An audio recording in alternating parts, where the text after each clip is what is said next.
Thomas Ruff is one of the most important artists working with photography today.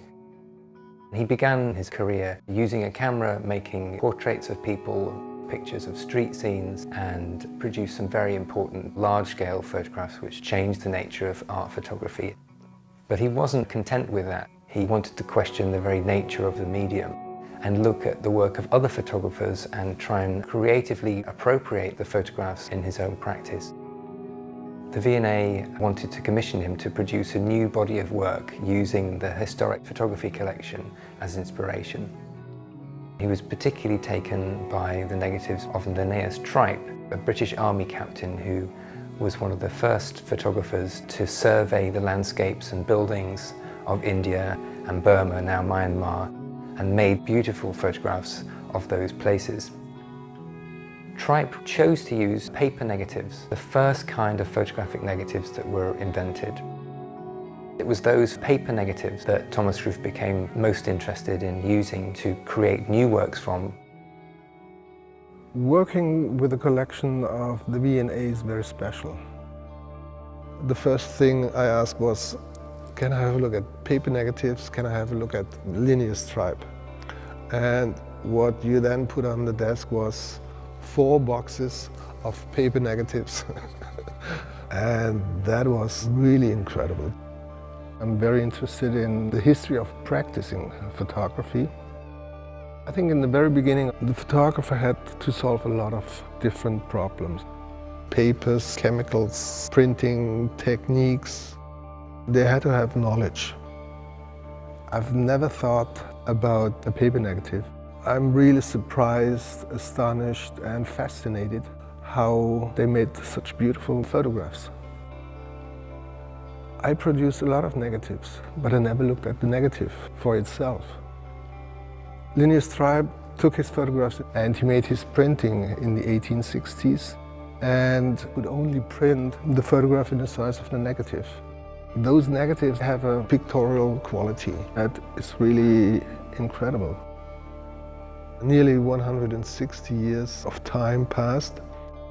Those negatives aged. The aging process of the paper, the chemicals, the mold, these are all issues we are discussing right now.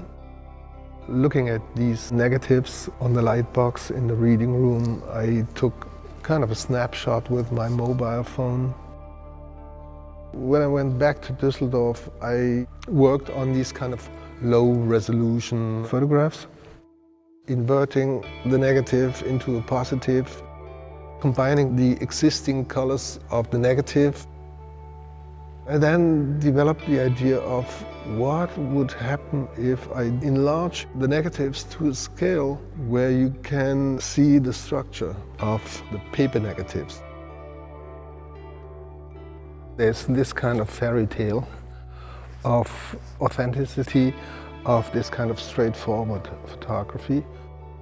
Linnaeus Tripe wanted to have clouds on his photographs, but when he took those photographs in India, there were no clouds. By aquarelling, he painted clouds. It's a kind of retouchment that also has a big tradition in photography. These clouds make his prints very special.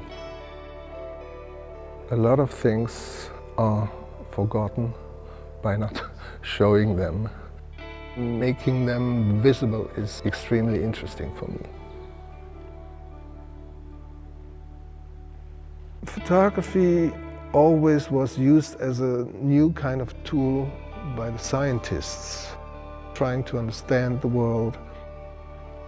Every photograph is a statement. I would call it a scientific statement.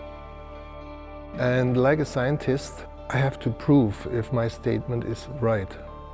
A statement cannot be proved with one photograph.